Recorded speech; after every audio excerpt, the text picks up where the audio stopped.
Hello, everybody. I'm Gloria Feldt. I am co-founder and president of Take the Lead and a longtime member of the New York Women's Forum and also of the Arizona Women's Forum. And I have the enormous pleasure today to learn more and interview Lauren Anderson, who is amazing. I have known her for many years. I have to say, Lauren, I think we met in a bar, which is always the best place to meet people, Yeah. right? Yes, where you really get to know them. It was a women's forum event. It That's was. for sure. Yes, right. So I'm going to introduce you, tell people a little bit about you, Lauren, because I'm sure that there are many things about you that people don't know. You have had such an amazing career, and you continue to do extraordinary things in fields that I think many women and young girls don't think about Mhm. themselves. And so I want to really talk about that. And I have some big questions about how young women and girls can really think about some of the kinds of careers that you've had, which are just so amazing. To give a little bit of backdrop here, Lauren, I know that you're a distinguished, very distinguished FBI former executive and the first U.S. mission Geneva sponsored executive in residence at the Geneva Centre for Security Policy. And you have a really unique national security, geopolitical risk, and crisis management expertise, cross pollinated with depth in international women's issues, which, of course, that's just the passion of my heart. You've done so many things for women in conflict situations. And we know that women always bear the brunt of some of the worst aspects of what I call power over Mhm. mentalities and narratives.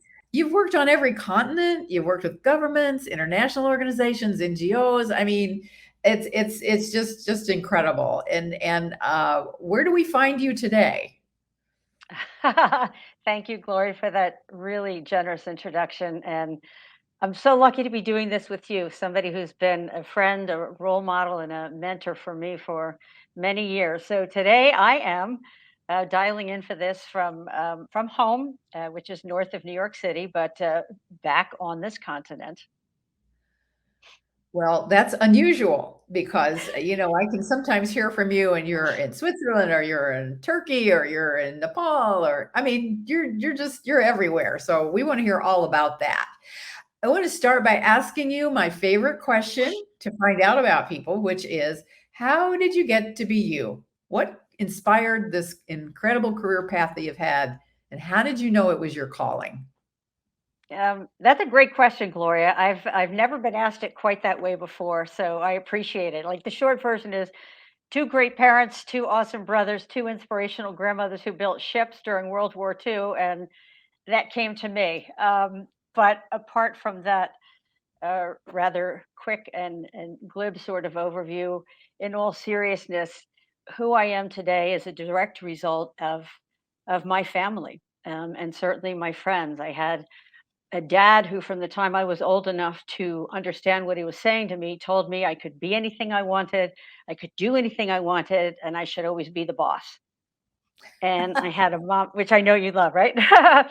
And my mom, was equally supportive, and she was the one who was teaching me and modeling for me about the importance of being good to all people, learning from all people, and the importance of both my parents gave me this, both the importance of giving back and serving your community and not sitting back and just expecting things to come to you. Um, as I mentioned, I have had two brothers. They were both terrific. They didn't treat me like a girl. My dad had only one rule about treating me differently, and that was they couldn't punch me. But outside of that, I grew up in an environment where I was used to being treated no differently than anyone else. And I did have two grandmothers who worked building ships during World War II, and both were extraordinary women in their own right. And so that's how I started life in a wonderful environment with this notion of serving and being a part of community from as early as I can remember. I'm also, for as long as I can remember, incredibly curious, very interested in the world around me, very interested in justice and fairness and equality and and giving back. I became a Girl Scout. I was a brownie starting at age 6. So my introduction into community and the value of that started at such a young age. You referred to my career. You mentioned the FBI, so I will kind of fast forward to when I was 11. And I think that you've heard this story before, but we were visiting FBI headquarters. J. Edgar Hoover was still the director. And I had still not come up in my mind about what it was I wanted to do, but I loved reading and watching shows about the FBI. So we go and we have this tour. And I was so excited to be there. And so I raised my hand and I said to the tour guide, "Can girls be FBI agents?" And he looked down at me and he said, "No." And because I was raised the way I was, I looked up at him and I said, "Why not?" And he literally said to me, "Because girls would spend all their time painting their nails." So I'm the kind of person, tell me no, as long as I'm not breaking a rule, and that's going to encourage me to go forward. So a lot of things happened in those years, but I gave a lot of thought to different kinds of service, whether it be in the State Department, with the police department, with CIA. I gave a lot of thought to that, and ultimately, I thought it would be great to be in the FBI, but didn't even know how to go about it. And coincidentally, met somebody in my first job, and they said she had just left the FBI as an administrative support person. She was wonderful. So it all happened, and it turned out to be the best choice for me. That was kind of preordained, that part of my life as a child, and it was just what it took for me to get to that point. And it was still very much about service and being able to learn, because for me, my entire life has been continuous learning and curiosity and wanting to know more. And the other thing I think that is a little different for me than some other people is I tend to run toward the things that most other people run away from or avoid. So that has also kind of opened me up and given me a willingness to absorb and learn as much as I can every single day of my life, and it's just been on a continuum. So that's kind of a short version of how I got to be me. Well, I love that. I love what you just said about running toward things, running toward what other people might not be doing, running toward something that someone tells you you can't do. I mean, what a good lesson. And I know that you were one of the first women on an FBI SWAT team. Mm. How I mean, like, that can't be easy. I wanna know, how do you prepare emotionally, intellectually, and physically for those kinds of activities and the work that you did with the FBI? Can't have been easy. No, it wasn't. And I've had a lot of firsts, but it was never about being the first. It was about doing something I was interested in, challenging myself, pushing myself more than anybody else pushing me. And that's really what drove me to try out for the SWAT team. Was not some overwhelming desire to be the first woman on an FBI SWAT team, one of the first. But to me, I was so determined to be a good agent and to be the kind of person other agents would be confident about on the street. So in a situation where guns are drawn, because I chose a career for the first 29 years of my professional life that put me and others um, into situations that could get us killed.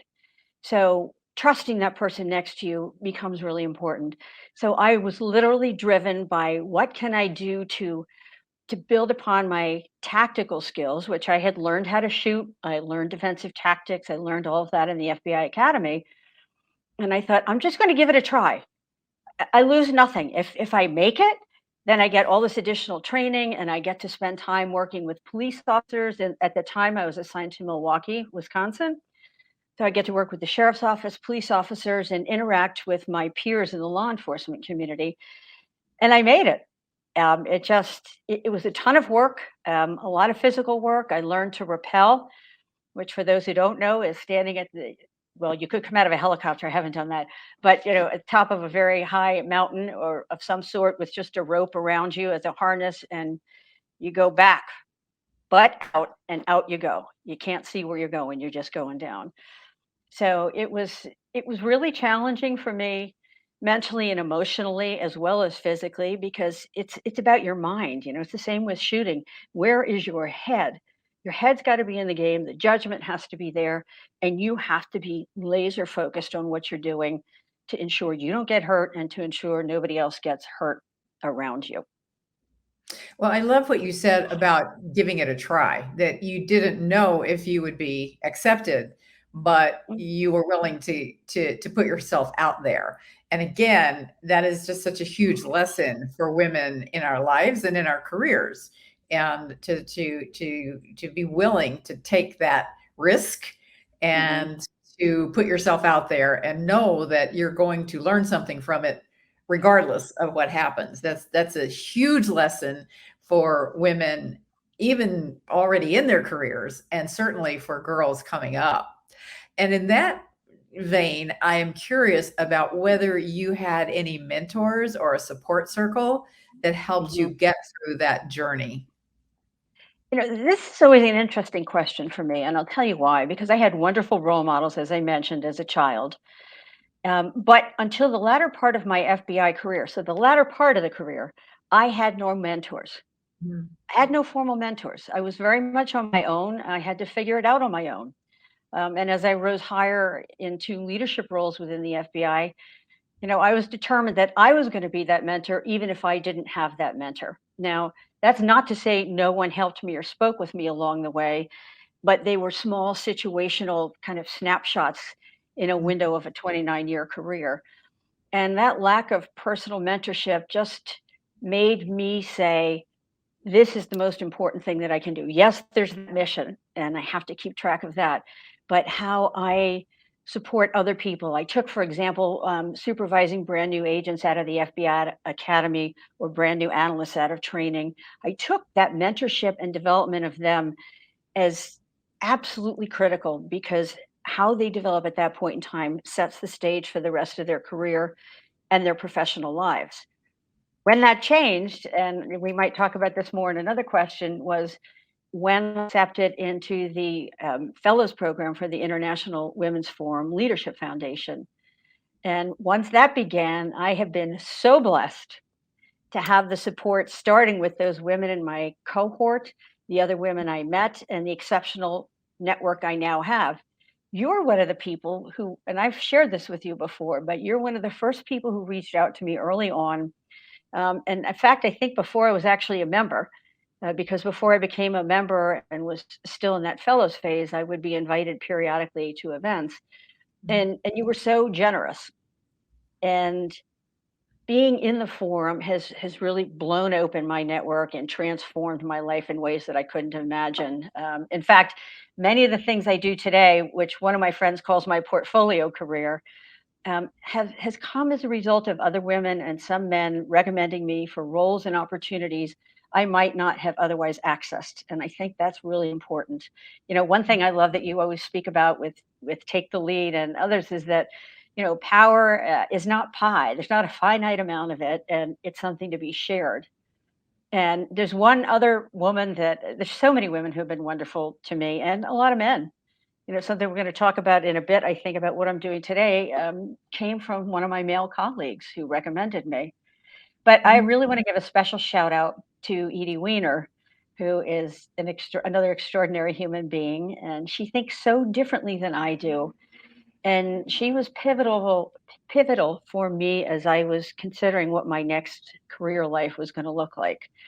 Um, she's enriched my life immeasurably, and so this is just a special shout out to her, as well as you and many of the other women who've been terrific for me. So I've got an extraordinary network now, and all I can do is share it as broadly as I can. Well, it's wonderful that you do that, and I just went, "Wow," that you particularly shouted out Edie Weiner, who is a futurist, and I will say that the most one of the most important mentors that I had, similarly, what he was a Hmm. man, but Yep. was a futurist. So it's about how you think. These things Yeah. are, this career growth is so much more about how you think than what you Mhm. do. And that is a lesson also that oftentimes women don't get taught early in their career. They learn to do the thing, but they don't Hmm. necessarily learn to do the how you think about that thing in your own future. Yeah. I know that you and I have talked a lot about how women can change the game for the Mhm. better, particularly when they're in organizations like the FBI or law enforcement organizations. I would Mhm. love for you to say more about that, how you see that. How do you see that women can actually change the game for the better in these careers that have not often involved women? Thanks for asking that question because I think, as you know, this is one of my passion topics. Whenever I speak globally, whenever I engage with people, because I know firsthand from my own experiences all around the world and in this country that when women are in law enforcement or in rule of law institutions, that it goes across the board, but let's just take that for the purposes of this question. Women are, and there are no absolutes. That's another caveat I think is important to share. Women are regarded as much more trustworthy in any community in the world. It doesn't matter the culture, it doesn't matter the religion, it doesn't matter ethnicity.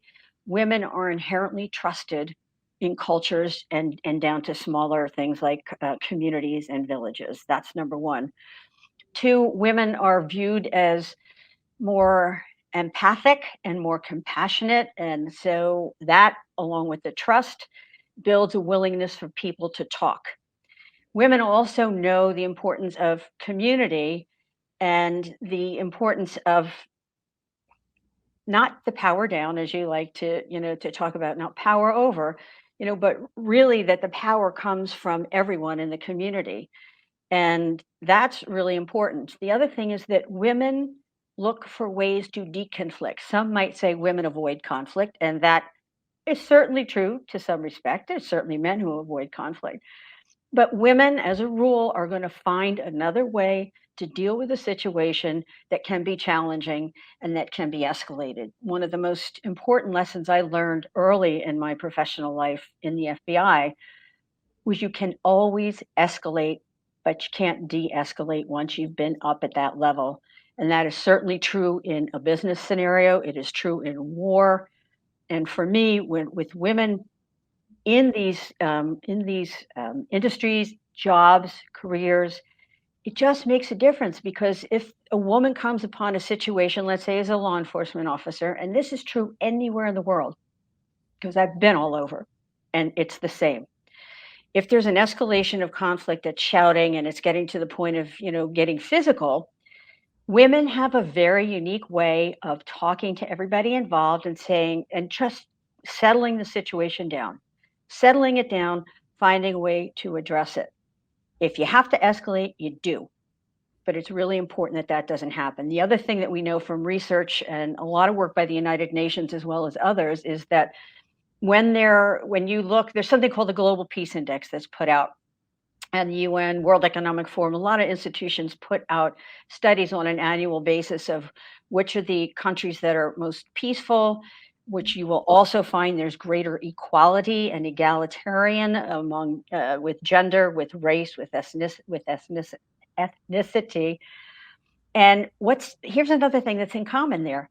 When you look at those countries that are consistently identified as the most peaceful, interestingly enough, the percentage of women in law enforcement and other rule of law institutions, that could include lawyers, it could include judges, when those numbers are very high, the country is more peaceful.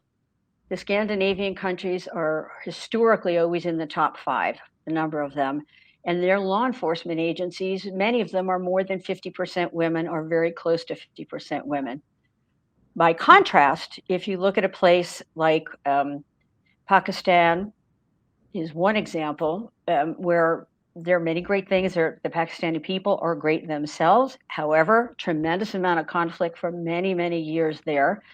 And the number of women in law enforcement represents less than 1% in the entire country.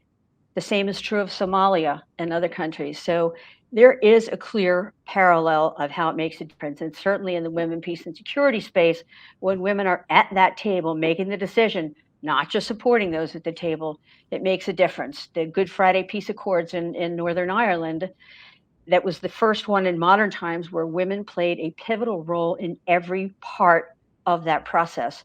And that's now held since 1998. It's extraordinary. It's just extraordinary. And that's information that really needs to be out and about and for people to understand and to hear. And I'm curious about how all of that professional experience that you've had actually then lends itself to the other facets of your career journey. Now you're on corporate boards.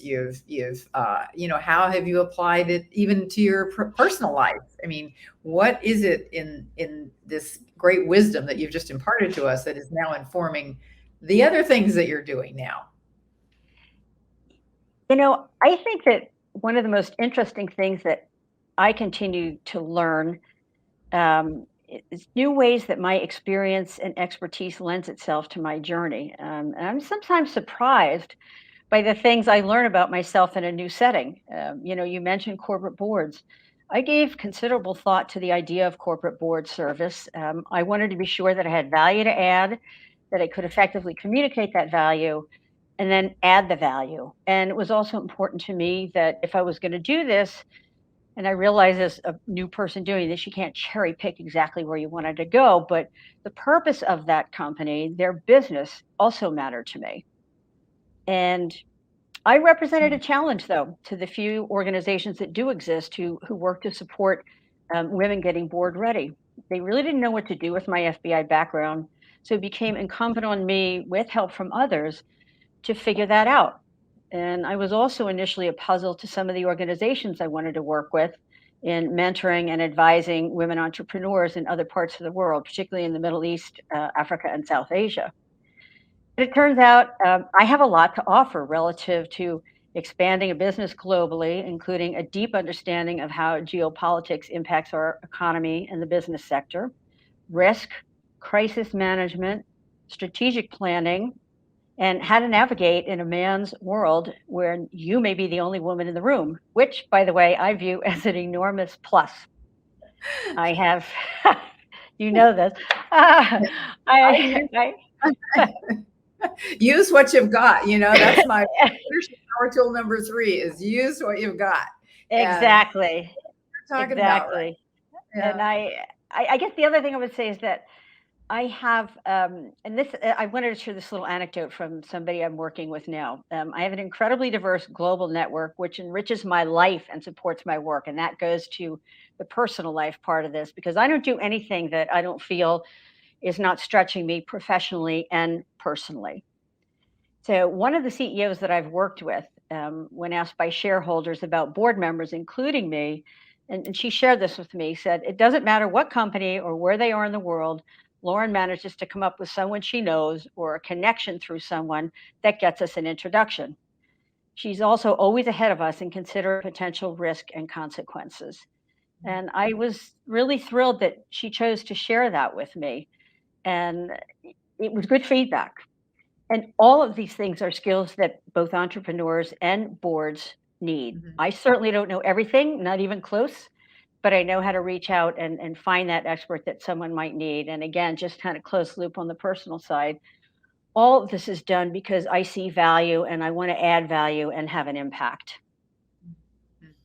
Well, I'm fascinated with some of your recent work, and I want to know more about that, and particularly interested to know about your current deployment with the Army.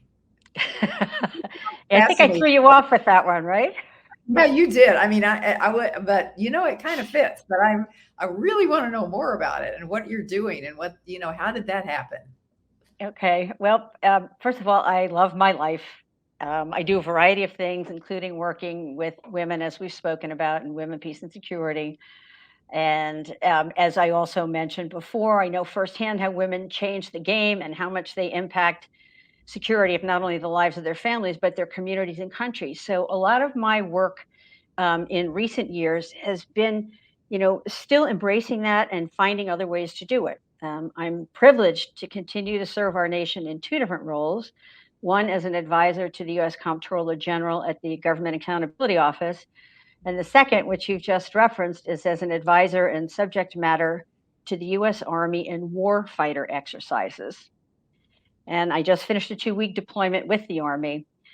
And what I love about that, and I, by the way, am the first person serving in this particular role with my experience. So The Army trains people all of its entities get put through training every 2 years, what they call warfighter simulation. So they create a scenario where they're going to go to war, and they have to realize, what their resources are, what their capabilities are, what their limitations are, and how to move forward. So where I come into that is I'm part of a team that essentially is an embassy team or a country team within a country. So, we've been in Iraq and Afghanistan for 20 years, but should the United States ever find itself in conflict again, the chances are it will be in a country that has an existing and functioning government.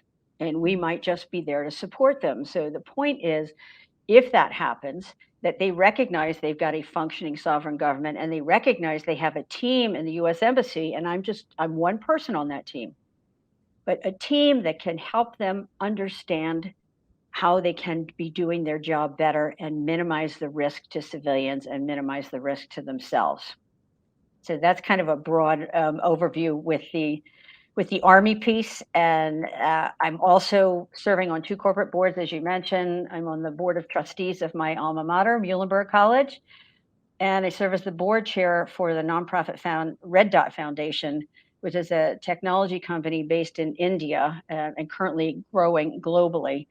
It's known on social media platforms as Safe City, and was one of the first platforms to crowdsource and crowd map instances of sexual harassment up to sexual violence in public spaces in India. And in an interesting little full circle, Elsa de Silva, the amazing woman who co-founded this organization, she and I were introduced in about 2015 through Vital Voices. And at my urging, Elsa applied to the International Women's Forum Fellows Program and was accepted. And she was an IWF Fellow in the 2019 to 2020 cohort. Wow. Wow. Well, how did you gravitate toward the Women's Forum of New York? And why has it been so important to you? I didn't even know about the Women's Forum of New York until 2008. And, in the FBI, we had access to other training with other government agencies. And under Robert Mueller as director, we're just starting to look at getting us access to outside training, which was like a big deal to go outside the government for training. And this program popped up, and it was pure coincidence because the woman who was the executive director at the time, running it in Washington, happened to be married to a man who worked in the FBI. And she said, well, we have people from the military and the State Department. Why doesn't the FBI send somebody? And so I wound up, one person went ahead of me who was a professional staff person, so not a gun carrier, but extraordinary woman. And so I was the first agent. And when I found out about the program, another of my peers in the New York office said, hey, Lauren, I just saw this. I think you'd be perfect for it. And she said, take a look at it, and fully supportive. So I had to compete in the New York office of the FBI. I had to compete within the FBI overall. And then once I was selected there, compete with everybody else who, as you know, are extraordinary applicants from around the world into the fellows program. And so when I was selected, I was both over the moon excited and apprehensive, because I'm having to get out of my comfort space and go into an environment that I was sure was going to enrich my life and teach me a lot of things, and I would meet people that I would never actually have access to. And it was perfect timing. It was perfect timing for me because I knew at that point that I would probably only work for the FBI for another 3, 4, 5 years.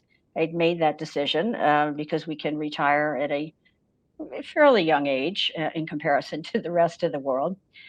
And it was fantastic. I mean, that program, I had a legacy project which was focused on mentoring in the FBI, but I also used that time and everybody that I came in contact with to work on figuring out what I was going to do next. And it was transformative for me because, unlike most people in the FBI who just leave and go to another job, I thought, you know what? I had all these people giving me ideas, willing to support me and to try something, and I left without another paying job. Now, in full disclosure, I get a pension, 50% of my salary, but nonetheless, I had a pension. And I just I just thought it was amazing. So at our first session, this is me. I studied the list of who was coming to the IWF conference that year from New York and thought, I wonder if I know somebody here. And it so happened that I knew the partner of someone else who was attending from New York. I sought him out, and it went from there. And I was so wonderfully embraced by the Women's Forum in New York. As I mentioned earlier, invited to events, was asked to speak to the forum before I became a member, and I've loved it. It's a sisterhood like nothing I have experienced really before. I have stayed connected in a lot of ways. I was a board member for 3 years. I spent quite a few years very deeply involved with the Education Fund and our scholars. And I'm now serving as the forum chapter liaison to the fellows program with the IWF. And I would say the camaraderie, the intellectual curiosity, the friendliness, and the generosity of our members in supporting one another, whether they're in New York or anywhere else in the world, are really appealing. And if I can share one little anecdote, which I think kind of brings Please. this point home, um, one of the women in the New York forum introduced me to a woman in the Turkish forum in Turkey because I was going to be traveling there on business. So she and I became friends. And at one point, she reached out to me. It was a very tense political time between Turkey and the United States. There had been an attempted coup, and they didn't understand why the United States wouldn't just turn over this man in Pennsylvania to Turkey without questions, and just say, well, he was behind the coup. So what she did was ask me to speak to and answer questions from the women in her forum in Turkey to better understand the US judicial system and why the US makes the decisions it does to support or deny requests from other countries for extradition of nationals. So I see the immense value that the forum has and can bring to the world. And in addition to Elsa de Silva, who I mentioned, I'm incredibly proud that two women I've mentored in other countries, both who have been in conflict at different times or another, are both in this year's fellows cohort. Both were awarded full scholarships, and both are the first to represent their homes in Ukraine and Palestine in the history of the fellows program. Wow. That must be so gratifying. Just really heartwarming. I mean, there's I nothing was better, over the really. moon the day I found out. Absolutely over the moon.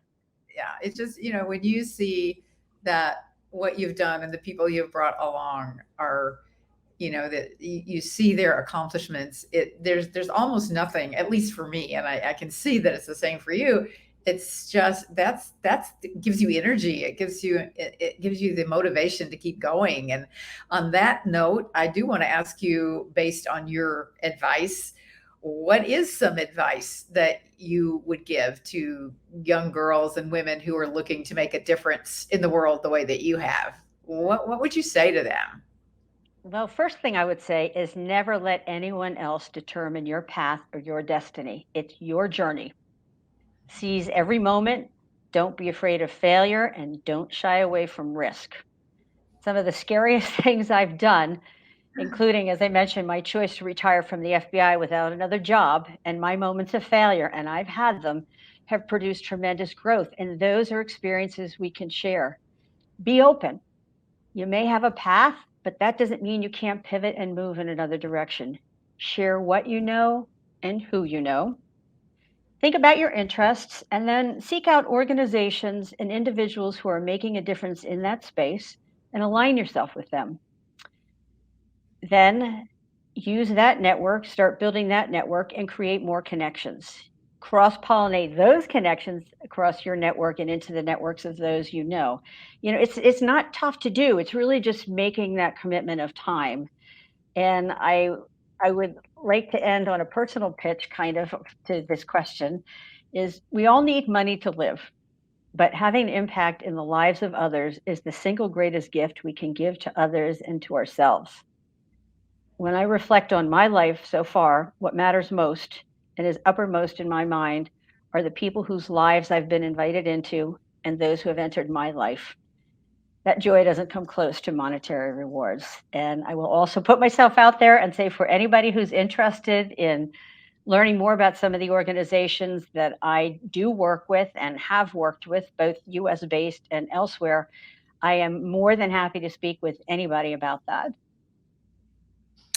Lauren, what an amazing human being you are. Thank you so much for sharing all of this, your personal story, your advice for other women, the way you model helping other women to move up and to identify what they want, to take risks, to build relationships, to stay connected with each other.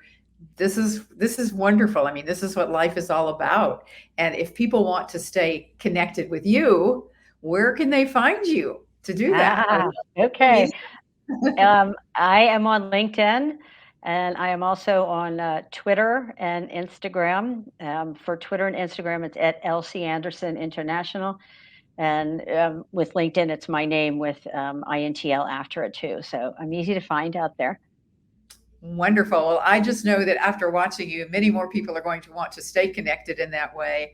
Again, I cannot thank you enough for the way you've been sharing your journey, your lessons, and what motivates you to do these things and to help other people. You're such a remarkable human being, and it's my great honor and pleasure to be able to call you friend.